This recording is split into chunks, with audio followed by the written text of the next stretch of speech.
કેનાલમાં ભંગાણથી ઘરમાં ઘૂસ્યા પાણી। સુરત જિલ્લાની મુખ્ય કેનાલમાં મોટું ભંગાણ। કેનાલ ભંગાણના આકાશી દ્રશ્યો સામે આવ્યા। ખેતરોનું ધોવાણ થતા ખેડૂતોને મોટા પાયે નુકસાન પહોંચ્યું છે। ન્યૂઝ 18 ગુજરાતી પર પડે અપડેટ જુઓ। લોકોએ કહ્યું કેનાલના પાણીએ પાયમાલ કર્યા। માંડવી ઉશ્કેર નજીકની કેનાલમાં મોટું ભંગાણ સર્જાયું। પાણીનો પ્રવાહ બંધ થતા કલાકો લાગે એવી શક્યતા છે। સિંચાઈ વિભાગના અધિકારીઓ ઘટના સ્થળ પર પહોંચ્યા। પ્રવાહ બંધ થયા બાદ જ પાળો બાંધવાની કામગીરી હાથ ધરવામાં આવશે। ત્યારે કાર્યપાલક ઇજનેરે કહ્યું પ્રવાહ બંધ થયા બાદ જ પાળો બાંધવાની કામગીરી હાથ ધરવામાં આવશે। 2 દિવસમાં ભંગાણની કામગીરી પૂર્ણ કરવામાં આવશે।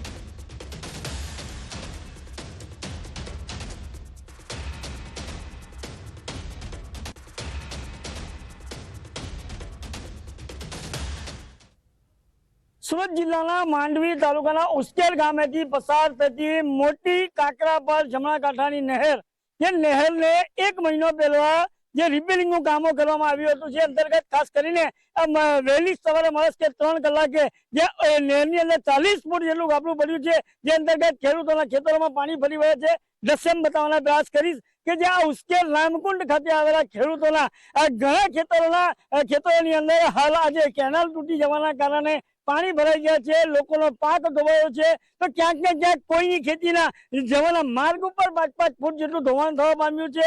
અને સદંતર દ્રશ્યની અંદર જોઈ શકો છો કે આ ખેતર છે કે ખાડી, એ એક સવાલ ઉભો થઈ રહ્યો છે। અહીં અનેક વખત આ કેનાલની અંદર ગાબડાઓ પડ્યા છે, પણ અધિકારીઓનું પેટનું પાણી હલતું નથી। આપણી સાથે ખેડૂતો સ્થાનિક જોડાયા છે, એમની સાથે પણ વાતો કરવાનો પ્રયાસ કરીશું।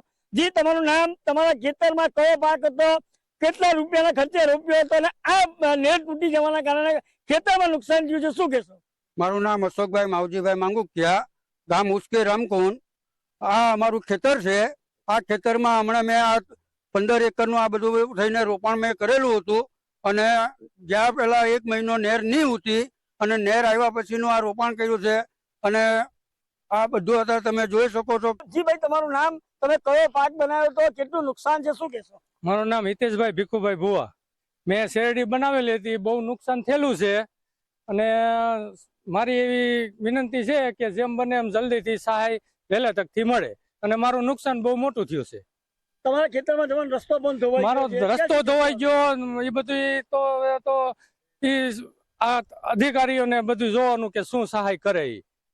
આ હતા ખેડૂતો જણાવી રહ્યા છે। પારાવાર નુકસાનીનો અહેવાલ દ્રશ્યની અંદર જોઈ શકો છો। સામે જે આ ખેતરમાંથી બીજા ખેતરમાં જવાનો માર્ગ છે, એ માર્ગ 5 થી 7 ફૂટ જેટલો ધોવાઈ જવા પામ્યો છે, જે અંતર્ગત સામે બાદ જે ખેડૂતોએ ખેતરમાં તલ વાવ્યા હતા, તલની અંદર પણ પાણી ફરી વળ્યું છે, જે અંતર્ગત ખેડૂતોને હાલ પારાવાર નુકસાની વેઠવાનો વારો આવ્યો છે। અધિકારીના બાબે ખેડૂતોએ જે આ મોડે આવેલો કોરિયો છીનવાઈ રહ્યો છે, ચોક્કસપણે દ્રશ્યો કઈ થઈ જાય છે। કેતન પટેલ, ન્યૂઝ 18 ગુજરાતી, માંડવી, સુરત। સમાચાર રાજકોટથી। દેશી દારૂનો વિડીયો વાયરલ થયો। ખુલ્લેઆમ દારૂ પીતા હોવાનો વિડીયો સામે આવ્યો છે। દારૂ પીવા માટે બેસવાની પણ વ્યવસ્થા, કોઈ પણ રોકટોક વગર ખુલ્લેઆમ દેશી દારૂ લોકો પીતા નજરે પડ્યા। વિડીયો વાયરલ થતા પોલીસની કામગીરી પર પણ અનેક સવાલ ઉઠ્યા છે। અગાઉ પણ પાનના ગલે દેશી દારૂ વેચાતો હોય તે પ્રકારનો વિડીયો સામે આવી ચૂક્યો છે। વધુ એક વખત આ જે વિડીયો વાયરલ થયો છે, તેમાં લોકો દેશી દારૂ પીતા નજરે પડી રહ્યા છે। સવાલ એ કે ગાંધીના ગુજરાતમાં લોકો પાસે આ દારૂ આવે છે ક્યાંથી? જ્યારે દારૂ બંધી છે, દારૂ નથી વેચાતો, તો લોકો પાસેથી પહોંચે છે કેવી રીતે?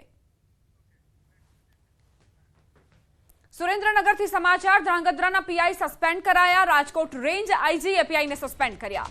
ફરજમાં બેદરકારી બદલ કાર્યવાહી। એસએમસી ગેરકાયદે કેમિકલ કૌભાંડ ઝડપ્યું હતું।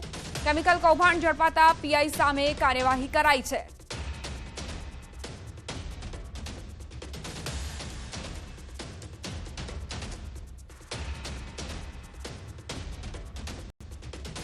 સમાચારોમાં આગળ વધી વડોદરાથી સમાચાર। રણોલીમાં યુવકનું શંકાસ્પદ મોત, શરીર પર માર માર્યાના નિશાન મળ્યા। યુવકની હત્યા કરી હોવાની આશંકા છે। ગીરવે મૂકેલી કાર બાબતે તકરાર થઈ હોવાની આશંકા। યુવકનું અપહરણ કરીને માર માર્યો હોવાની શંકા છે। 2 અજાણ્યા શખ્સોની પોલીસે શોધખોળ આરંભી છે। નર્મદાના તિલકવાડાના ભાવપુરા ટેકરા ગામે લગ્નમાં ડાન્સ કરવા બાબતે નર્મદા જિલ્લા પંચાયત પ્રમુખ અને જિલ્લા આદિજાતિ મોરચાના મહામંત્રી વચ્ચે ધીંગાણું સર્જાયું। આ બંને ભાજપ પાર્ટીના જ હોવા છતાં બંને વચ્ચે ધીંગાણું સર્જાતા ભાજપમાં બે જૂથ વચ્ચે આંતરિક મતભેદો હોવાનું લોકમુખે ચર્ચાઈ રહ્યું છે। આ મારામારીની ઘટનામાં જિલ્લા પંચાયત પ્રમુખ, તેમનો પુત્ર, ભાજપ આદિજાતિ મોરચાના મહામંત્રી સહિત 10 જેટલા લોકોને ઈજા પહોંચી છે। બંને પક્ષે સામસામે ફરિયાદ નોંધાવી છે। પ્રમુખ એક મનોજભાઈ પર હુમલો કર્યો, ત્યાર પછી અમને ઘટનાની જાણ થતાં અમે ત્યાં પહોંચ્યા તો એ લોકો અમારી પર બી ત્યાંના ગામજનો અમે જિલ્લા પ્રમુખ છે એવું કરીને અમારી પર હુમલો કર્યો અને ઘણા બધા છોકરાઓને ઈજા પહોંચાડી છે અને એમને પોતાના હોદ્દાનો દુરુપયોગ કરી સમાજના છોકરાઓ છે છતાં પણ સમાજની લાગણીઓને ઘણો ઠેસ પહોંચાડેલો છે। આ લોકો ત્યાંથી ભાગી ગયા અને તિલકવાડા તાલુકાના માજી સરપંચ અરુણભાઈ તડવી 15 માણસોને લઈ આવતા અને મારા પર અચાનક આવીને છરીનો ઘા મારતા મારું ગરદન નીચે નમાઈ મને માથા પર ઘા અને 6 ટાંકા આવેલા છે। જામનગરથી સમાચાર। મહાનગરપાલિકાની ફૂડ શાખાનું ચેકિંગ, ખાણીપીણીની દુકાનો અને લારીવાળાને ત્યાં ચેકિંગ હાથ ધરાઈ। લોકોને શાહીવાળા પેપરમાં નાસ્તો આપતા લોકો સામે કાર્યવાહી। હવેથી ગાંઠિયા, ભજીયા, ઘૂઘરા, ભેળ સહિતની ખાણીપીણીની ચીજ વસ્તુઓ પ્લેન પેપર કે ડીશમાં જ આપી શકાશે। સ્વચ્છ અને હાઇજેનિક ખાવા પીવાની સામગ્રી નહીં આપવામાં આવનારા વેપારીઓ સામે ફૂડ સેફટી અંતર્ગત કાર્યવાહી કરવામાં આવશે।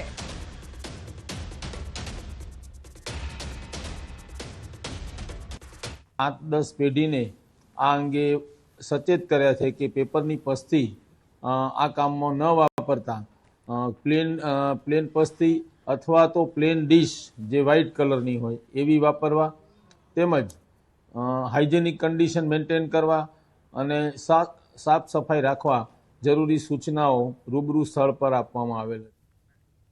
પાલીતાણા પંથકમાં સિંહોની લટાર। લાપાડિયા ગામ નજીક 2 સિંહ દેખાયા। શેત્રુંજી નદીના પટમાં 2 સિંહ જોવા મળ્યા। શિકારની શોધમાં જંગલના રાજા પાલીતાણાના લાપડિયા ગામ નજીક આવેલ શેત્રુંજી નદીના રસ્તે 2 સિંહના આટાફેરા કરતા નજરે પડ્યા। સ્થાનિકો દ્વારા સિંહનો વિડીયો કેમેરામાં કેદ થયો છે।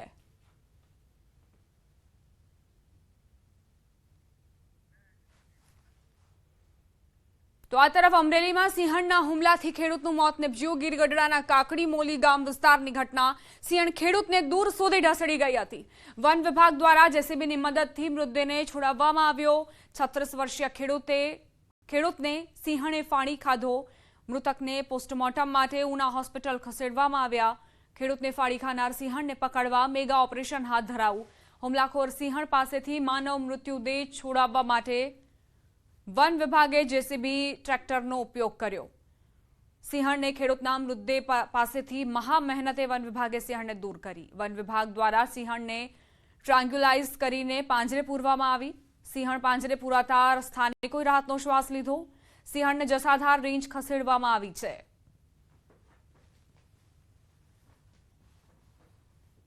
આ વિસ્તારમાં સ્ટાફ દ્વારા માહિતી મળેલ છે કે આ વિસ્તારમાં એ જે સિંહણ જેનું છે જે આ હુમલો કરેલ છે એ આ વિસ્તારમાં જ અવરજવર કરતું હતું અને આ વિસ્તારથી માહિતગાર હતું અને ગામ લોકો પણ આ વન્ય પ્રાણીથી માહિતગાર હતા।